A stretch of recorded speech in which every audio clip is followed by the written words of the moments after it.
Grant Liffmann alongside Kurt Helin here in Las Vegas, where we just watched the Chicago Bulls take on the Memphis Grizzlies. It was a nail-biter of a game, came down to the last shot, kind of, and the Memphis Grizzlies pull it out. Doesn't really matter the score, who cares? What really matters is number 3 pick Cameron Boozer was going against number 4 pick Caleb Wilson. And for Caleb Wilson, this was his debut in Summer League. We have seen Cam Boozer a few times already, but let's just start with Cam Boozer then.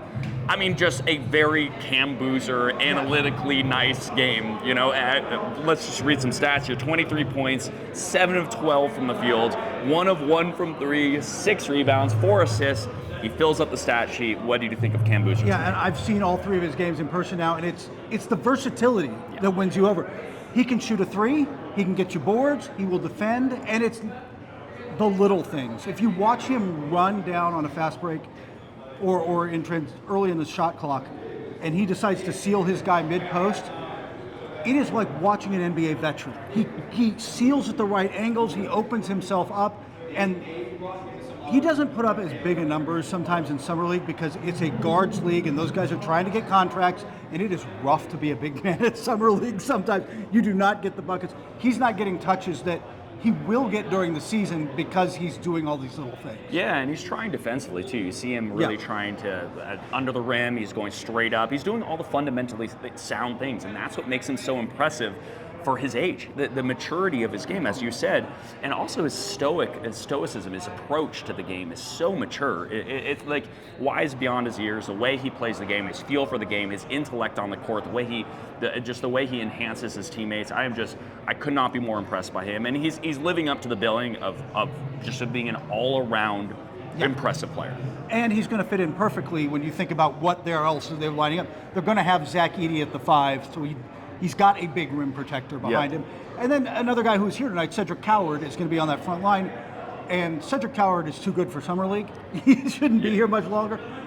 He looked fantastic again tonight. He's playing within the system. Yes. Cedric Coward could take over these games and put up 20 whatever, and he's like, no, I'm going to play within the team system and do the things I'm supposed to be working on here, not try to break out and put up numbers. And he's another guy, again, that just plays beyond his years. I'm so impressed with him. He was a very impressive rookie season, and he goes out there, and you were right. Like, he could have put up more numbers if he wanted to, but he really played within the team, within the game, within the flow. And I don't know how many games he's going to play left the rest of the way. It may have been his only one. I'm not really sure. But at the end of the day, him and Cam Boozer are going to be a great duo. But really, we're bearing the lead here because Caleb Wilson drops 35 tonight. And this is my favorite stat. People are starting to wonder, is it, it's unofficial that it's the most points ever in a debut. It's an unofficial stat. So either way, incredibly impressive. My favorite stat was he hit 7 threes in this game. With UNC last year, his most in the game was 1.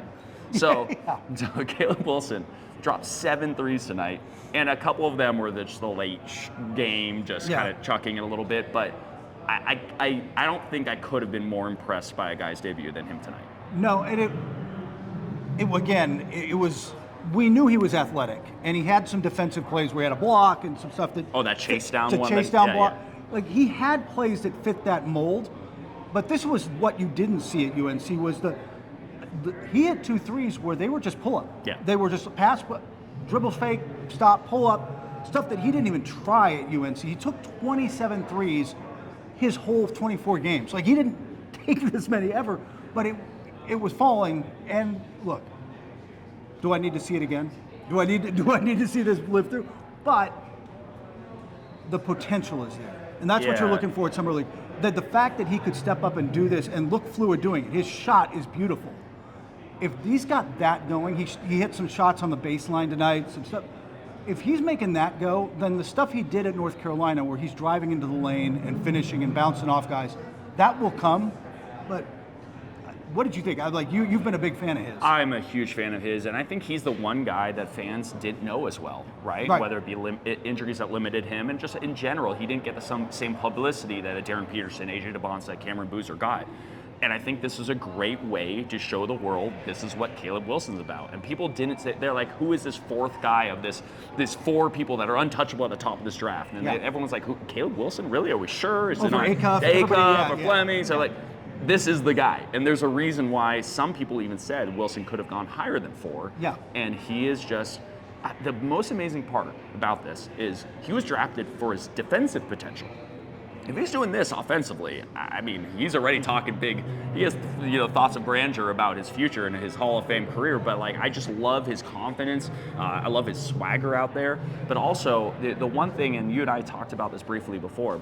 There's interesting comps that were happening about him because of his size and his length. Yeah. That people are trying to be, is he, could he be a Evan Mobley type, or a Kevin Garnett was thrown out there. But the interesting thing about Caleb Wilson is, unlike those guys, he's a wing. Yeah, he's very much a wing. He was guarding fours, he was switching on to twos, and he can chase down blocks. Like, he moves like a wing at that size. And that is why, if Victor Wembanyama didn't exist, that he would be a Defensive Player of the Year potential type guy in the future. Right. While Victor's alive, I don't think anyone gets a chance at that award. I don't think anyone's ever going to get a chance at the award. But that is what they saw when they drafted him. That is what Bryson Graham and the Chicago Bulls saw, is that the ability to move, his fluency, the way he moves out there and interacts with the ground. I couldn't be more impressed with him. Yeah. He was one of my favorites in the draft, and I feel vindicated right now. Yeah. I like him. As you should. I think the only thing, he's got to get stronger. Yes. Which frankly, everybody but pretty much Cam Boozer out here just got to do. Name a rookie that you're just like, he's perfect strength, and leave him as it is. And Cam's going to put on some muscle I too. know. But he got bumped around a couple times. He doesn't, the stuff he could get away with at the college level where he was bouncing off guys. It's going to be harder against NBA bodies, but he can get there. You can see where it is. And as soon as he starts to, like you said,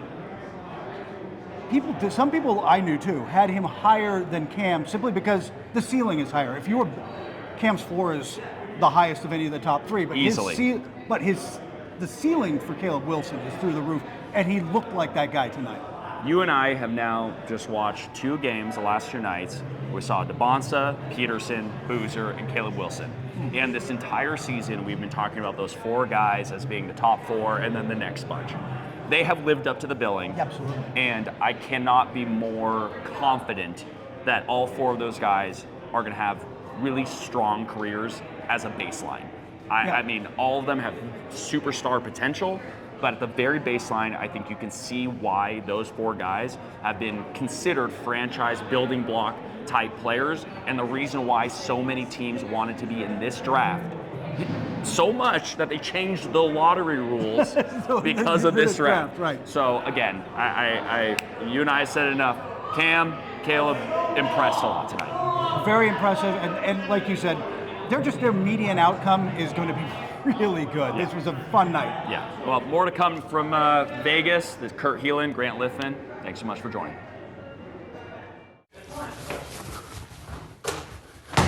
Hit subscribe for more news, highlights, and analysis from the NBA on NBC.